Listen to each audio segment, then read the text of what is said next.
Alright, we have an XE290 here. Very nicely built.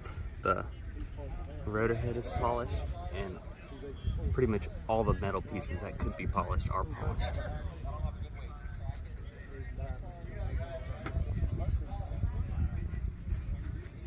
Here's the instrument panel. It's got weight bags in the front for center of gravity.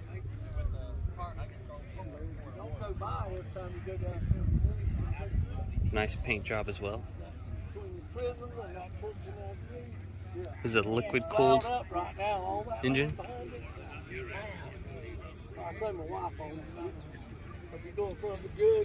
Here's the radiator and the belt driven fan. I just say everything's hers. Drive shaft to the reduction. And tail rotor. It's got the additional vertical stabilizers. Probably really helping forward flight. Here's the tail rotor. Everything is very nicely polished. Looks really clean. I got old girls and none of them. All they do if they want it, they come in. Yeah. Not stick so much. What engine is this again? This is the 290. 290. Okay. Yes. That's a 290 as well? Yes, sir. Okay. And it's just liquid cooled? Yes, sir. Fuel injected? It's fuel injected, Okay. oil injected, liquid cooled. Awesome. Oh, so you don't pre-mix the oil? No, sir. Put it in there. I see the tank right there. Yeah. Yeah. Fill So that up and it takes care of itself. yeah. So you put the two-stroke oil in here, and then it injects it, mixes it with the fuel by itself, squirts it into the cylinder. Like somebody forgot to paint the bottom. It's really cool. Do what? Somebody forgot to paint the bottom half. Another really nice paint job on this one.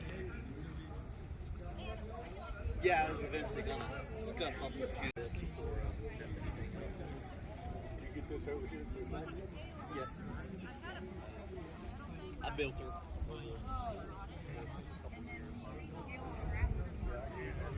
I like how they rounded the tip of the tail rotor blades on this one. Might be hard to see, but it's kind of rounded. Give it an airfoil shape. Unfortunately, these are not. That's a shame. They sure look like fun though, don't they? Radiator, belt driven fan. This fan's plastic. Liquid cooled two-stroke with dual ignition. Oil injected, fuel injected. First gear reduction, belt drive. Second gear reduction, belt drive. And this is the splitter gearbox right here that spins the drive shaft going down the tail boom.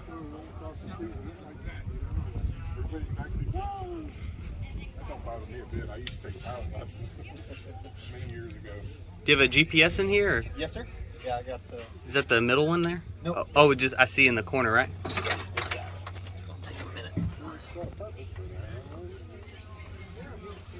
It's a Garmin Era 660 GPS. Oh, you have a fuel gauge too? Yep. Very nice. Yeah, I learned to fly using manifold pressure for your engine power. Yep.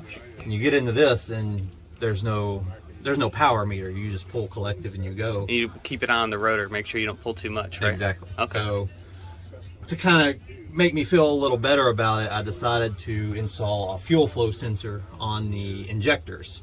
And so I can at least track how much fuel the engine is burning to Okay. give me an idea where I am. Yeah, so if you're using less fuel, you're flying more efficient and using less power. Okay. Exactly. So, you know, it's not a perfect power meter, but it just gives me that extra little added sense of this is where I'm at.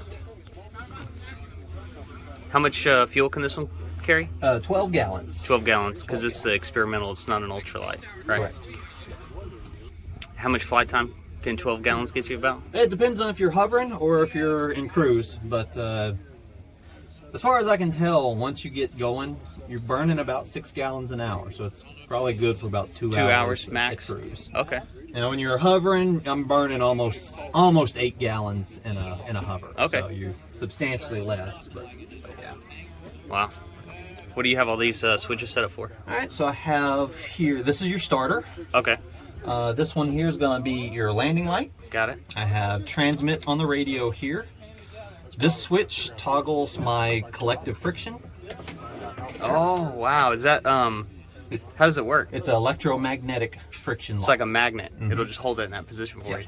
And you can overpower it, so if you're flying along and something fails and it engages, you can still power through the friction, but it'll hold it there if you need the hands off. That's really neat. So, and then I have a couple of hat points set to changing radio channels and stuff. So, Really awesome. Cool. Very nice build. thank you, sir.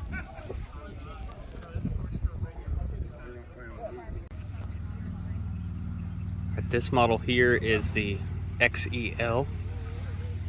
The biggest difference is the cost and the engine. So all up this kit, close to $60,000.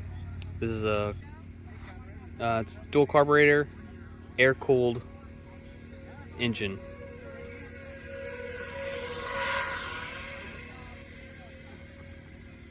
But the rotor head, tail rotor is all the same. If you have the floats installed on the XEL model, then it's ultralight legal, part 103, which means you don't have to have a pilot's license to fly it. You could buy this, teach yourself to fly, and fly it. No annual inspection requirement either. Maintenance is done on your own. This one has lightning holes drilled in this. Not all of them have that. That's neat. This is my personal favorite model out of all the Mosquito helicopters because it's part 103 legal. Recommended time between overhaul, rebuild on the engine is 50 hours to replace the pistons, but it's very simple to do. All you have to do is pull this cooling shroud off, remove the spark plugs, remove the cylinder heads, replace pistons, put it back together. Can be done with basic tools in your garage in less than a day.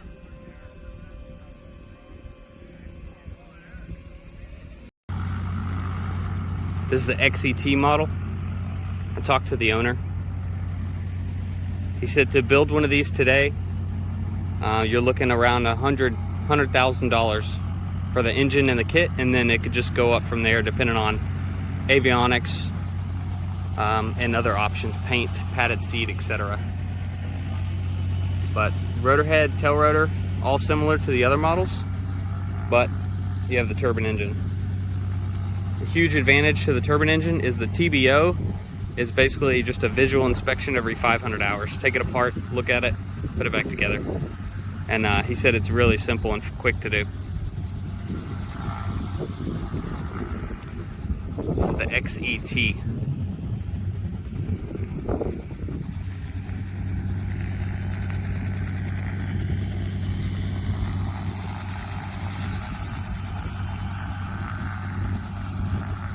The owner's about to fly it pretty soon, so I'll throw in some footage of that.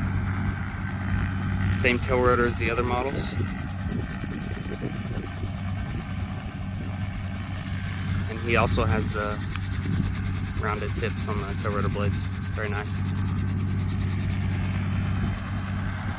It's got the light.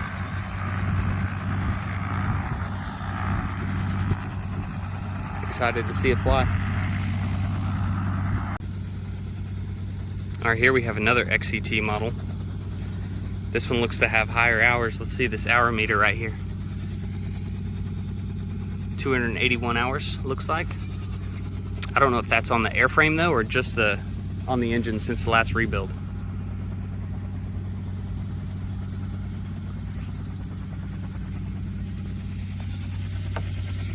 Here's the instrument panel.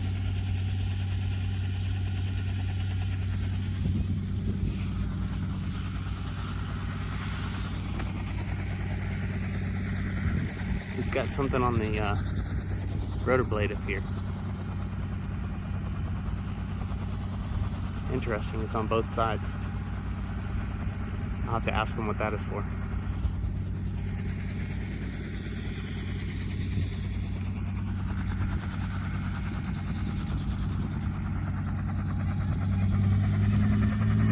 It's got anodized parts for the gear reduction. Nice touch. It's got matching anodized collective grip.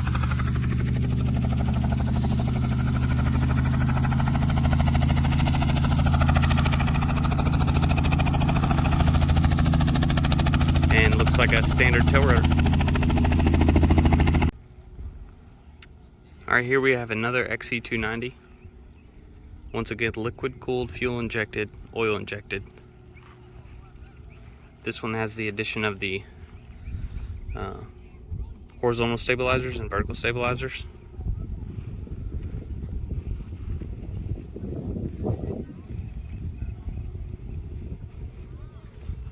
It's got a little bit of paint crack right here.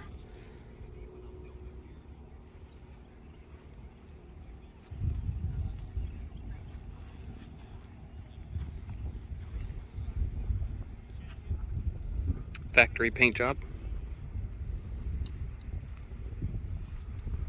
I've seen a lot of pilots have covers for their cyclic, probably so it's not burning hot when they need to go fly after it's been sitting in the sun.